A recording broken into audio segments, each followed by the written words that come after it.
Bonjour. Aujourd'hui, toujours dans le cadre du quatrième module, le bourgeois gentilhomme. Aujourd'hui, on est au niveau de la séquence 3, production écrite, et on va écrire un dialogue. Donc, pour la compétence, c'est rédiger un dialogue en employant le factitif. Donc, bien sûr, même si on a vu ce que veut dire le factitif et on a vu des exemples et après un exercice, je vois qu'on va faire un petit rappel pour ce qu'est le factitif. Donc, l'emploi du factitif indique que le sujet n'accomplit pas l'action lui-même, c'est-à-dire que cette action est réalisée par un autre agent actif. Vous allez savoir pourquoi je parle à propos du factitif. Donc là, on dit un sujet, je dirais le sujet, par exemple, je dis « je fais indiquer le chemin ». Je fais, ce n'est pas vraiment moi qui indique le chemin, mais j'indique, je donne à une autre personne d'indiquer, je dirais, le chemin. Et donc sa valeur est de montrer que le sujet du verbe faire, même s'il est passif, est supérieur à celui qui exécute la tâche. C'est-à-dire celui qui va exécuter la tâche est inférieur à celui qui a donné à faire la tâche. Donc, ici un exemple. Donc, les clowns font rire les enfants. Les clowns font rire les enfants. Donc, vous voyez que les clowns sont le sujet du verbe faire, c'est-à-dire les clowns, ce sont eux qui font. Et puis, rire, c'est un rapport avec les enfants. C'est-à-dire les enfants sont le sujet du verbe rire. D'une autre manière, ce sont les enfants qui rient. Et là, ce sont les clowns qui font. Et donc, dans ce cas, on va dire que les enfants, c'est le sujet du verbe rire, bien sûr, qui est à l'infinitif. Donc, un deuxième exemple. Les histoires tristes nous faisaient pleurer. Donc, vous voyez, ceux qui sont, je dirais, de la même couleur, c'est-à-dire là, les histoires tristes, c'est le sujet du verbe faisait. Et puis nous, c'est le sujet du verbe pleurer.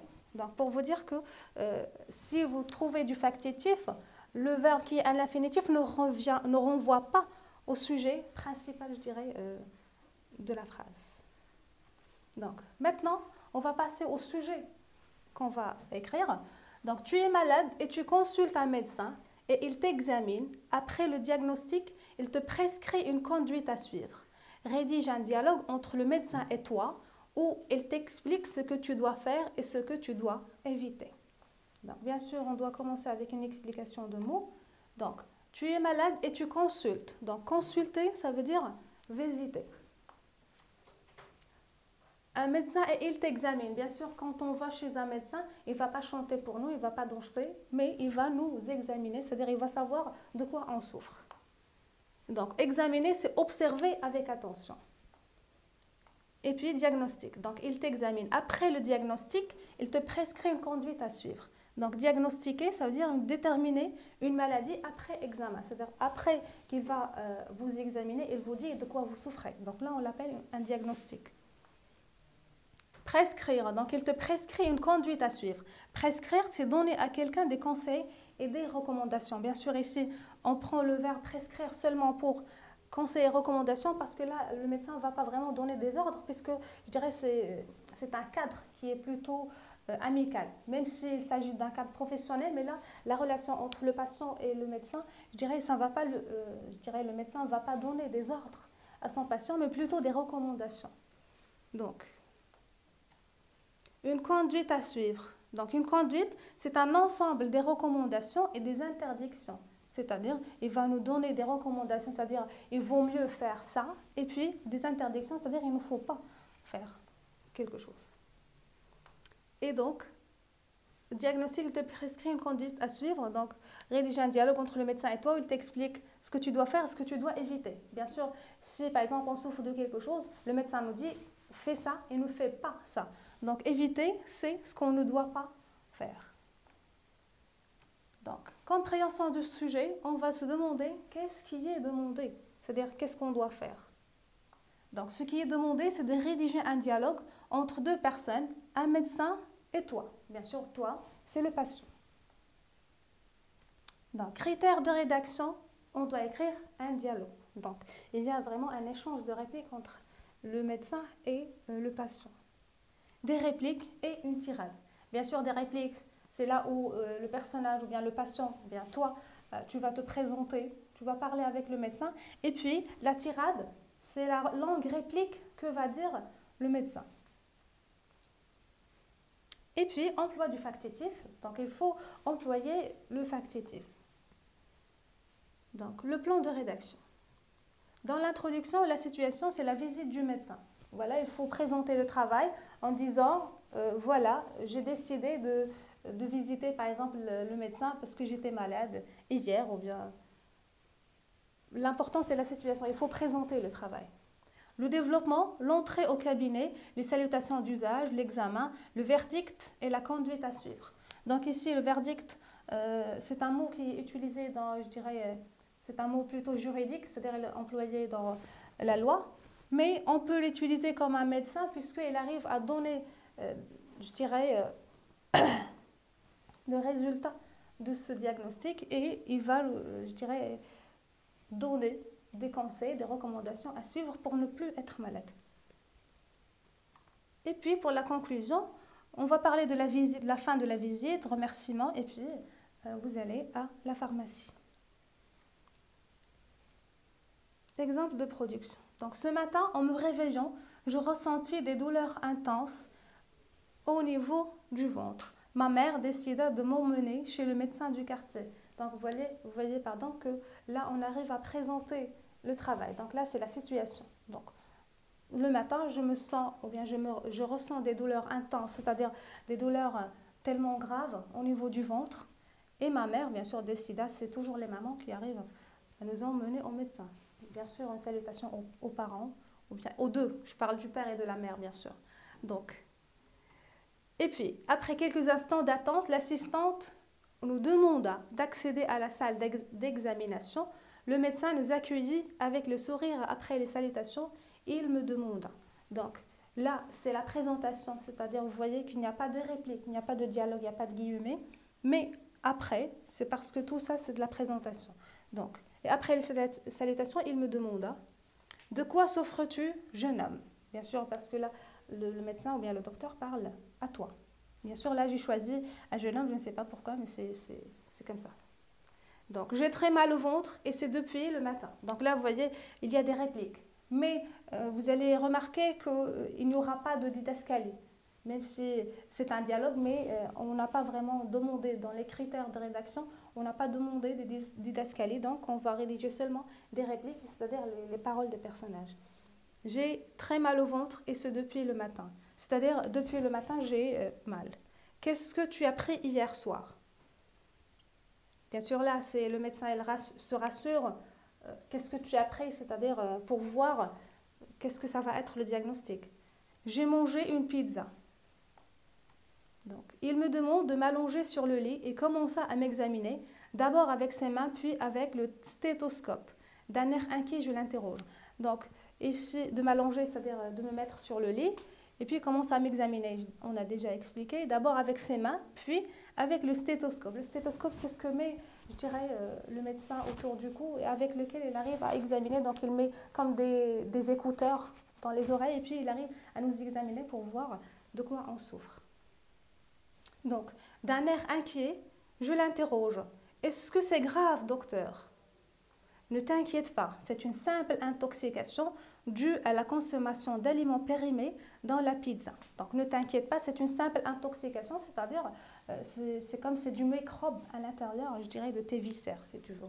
Donc dû, c'est-à-dire à cause de la consommation d'aliments périmés. Donc là, tout le monde connaît qu'est-ce que périmé. C'est-à-dire ce sont des aliments, c'est de la nourriture qu'on a mangé et ça dépasse la date de consommation. Et que dois-je faire pour soulager mes souffrances et me débarrasser de cette intoxication? Bien sûr, là, on arrive à parler et à donner des répliques. Imaginez que ça va être le dialogue entre l'enfant ou bien le jeune homme avec le docteur. Donc là, puisqu'il a dit que c'est une intoxication, donc pour nous, si jamais on va entendre intoxication, on va avoir vraiment l'impression qu'on va mourir, soi-disant. Mais là, on se demande qu'est-ce qu'on doit faire pour soulager nos souffrances et puis pour nous débarrasser de cette intoxication. Donc, toi, tu ne vas rien faire. C'est ta mère qui doit te faire respecter les consignes. Donc là, vous voyez, tu ne vas rien faire, c'est ta mère qui doit te faire. Donc là, on a introduit ce qu'on appelle le factitif. Donc, qui doit te faire respecter les consignes. C'est-à-dire, c'est ta maman qui va t'amener, qui va t'obliger à respecter les recommandations du docteur. Donc, en s'adressant à ma mère, elle lui dit: faites-lui prendre une douche froide pour le régaillardir. Donc, faites-lui prendre une douche froide pour le régaillardir. Donc, régaillardir, ça veut dire pour se rafraîchir, si vous voulez, ou bien pour se débarrasser de ces maux, si vous voulez. Par exemple, on est malade, et bien sûr, on a besoin d'une douche. Plutôt, soit elle est froide, soit elle est tiède. Donc, ça dépend du docteur. Donc là, c'est un docteur qui dit une douche froide. Faites préparer un bouillon de thym et de verveine et il faut lui faire boire un verre matin et soir pendant 3 jours. Donc un bouillon, c'est-à-dire on va prendre un petit récipient dans lequel on va mettre du thym et de verveine. Là, je ne sais pas comment les expliquer, mais bon, ce sont des plantes qu'on arrive à faire des bouillons pour nous soulager. Par exemple, la verveine, pour les personnes qui n'arrivent pas à dormir, on leur donne de la verveine. Et pour le thym, par exemple, si on a des douleurs au niveau du ventre, on arrive à manger du thym. Donc, fait pour boire de verveine, et il faut lui faire boire un verre matin et soir pendant 3 jours. Donc là, c'est le médecin arrive à donner des conseils, c'est-à-dire comment je vais procéder avec ces bouillons-là. Et pour dissiper les douleurs, ce qui est urgent, c'est de vous procurer ce sirop à la pharmacie. Il nous indique graffiti sur l'ordonnance qu'il remet à ma mère. Donc pour dissiper, c'est-à-dire pour se débarrasser, pour vraiment faire disparaître les douleurs, ce qui est urgent, c'est de vous procurer ce sirop. C'est-à-dire il faut avoir ce sirop à la pharmacie. Il nous indique graffiti sur l'ordonnance qu'il remet à ma mère. Donc graffiti là, c'est un mot qui veut dire, ce sont des écritures qui sont vraiment incompréhensibles. Donc bien sûr, on connaît que tous les médecins arrivent à écrire des ordonnances qu'on n'arrive vraiment pas à comprendre. Mais seul le pharmacien le peut. Donc, vous devez lui en faire avaler une cuillère à soupe dès l'arrivée à la maison. Donc, cuillère à soupe, c'est-à-dire la petite cuillère que vous avez à la maison, si jamais vous voulez essayer. Donc, et si à la fin de la journée, le mal persiste, faites-le moi savoir en me téléphonant. Donc, bien sûr, là, le docteur arrive toujours à poursuivre le cas et à savoir est-ce qu'on va bien ou non. Et donc, il demande à votre mère de l'appeler ou bien de le téléphoner si jamais on a du mal qui persiste. C'est-à-dire, c'est un mal qui arrive à paraître ou bien à reparaître encore et encore. Et puis, faites-le moi savoir en me téléphonant. Nous remercions le médecin, nous payons la consultation et nous dirigeons vers la pharmacie. Donc, comme vous voyez, on a respecté littéralement le plan de rédaction. Et donc, quand on va, ou bien quand on veut écrire une production écrite, il faut respecter vraiment un plan. C'est-à-dire, il faut savoir qu'est-ce que je dois écrire et par la suite, je vais écrire. Par exemple, si on a dit un dialogue entre 2 ou bien 3 personnages, il faut localiser, il faut situer qu'est-ce qu'on va faire pour l'introduction, pour le développement et pour la conclusion. Il y a ici une petite confusion. Même si vous entendez qu'il y a une introduction, développement, conclusion, ça ne veut pas dire que c'est un texte argumentatif, par exemple. Mais là, tout simplement, pour répartir le texte en des parties, voilà la première partie, qu'est-ce que je dois dire, la deuxième partie, et puis la troisième partie. Donc, si je dis un plan, c'est-à-dire si je prends et je pose un plan, je dois le respecter tel qu'il est. C'est-à-dire, ça ne veut pas dire que j'ai un plan et je vais le dépasser. Non, soit je sois conforme à ce plan, soit je change ce plan. Sinon, ça ne va pas être une bonne production écrite. Et bien sûr, le plan, c'est toujours les premiers pas qu'on arrive à faire pour faire une bonne production écrite. Et donc, j'espère que vous avez compris qu'est-ce que le factitif et comment on peut l'employer dans une phrase. Par exemple, on va retourner pour parler un peu du factitif, pour vous expliquer un peu davantage qu'est-ce que cela veut dire. Donc, voilà. Faites-lui prendre une douche froide. Donc, qui va prendre la douche? Donc, prendre une douche. Donc, la douche va être prise par qui? Par lui, c'est-à-dire par le patient. Et donc, la douche, ça va être l'objet du verbe prendre. Donc, si vous avez, je dirais, ce n'est pas, mais si vous êtes obligé d'utiliser le factitif, il faut savoir qui est le sujet, par exemple, du verbe de la phrase et le sujet, je dirais, agent ou bien Oui, l'agent du verbe qui est à l'infinitif. Donc, on a employé pas mal de fauxatifs. Faites préparer. Il faut lui faire boire. Donc là, on a le faire qui est déjà conjugué. Ce n'est pas comme là, pardon, il est infinitif. Ce n'est pas comme là, il est conjugué à l'impératif. Là, il est, je dirais, à l'infinitif. Donc, faire boire un verre matin et soir pendant 3 jours et pour dissiper les douleurs. Donc, ce qu'il remet. Donc, voilà. Donc, il faut, je dis toujours, il faut être conforme à la production et surtout au plan que vous avez fait pour rédiger ce que vous avez à rédiger. Et donc, sur ce, je vous dis au revoir et on se voit après par ou bien avec une autre activité. Merci.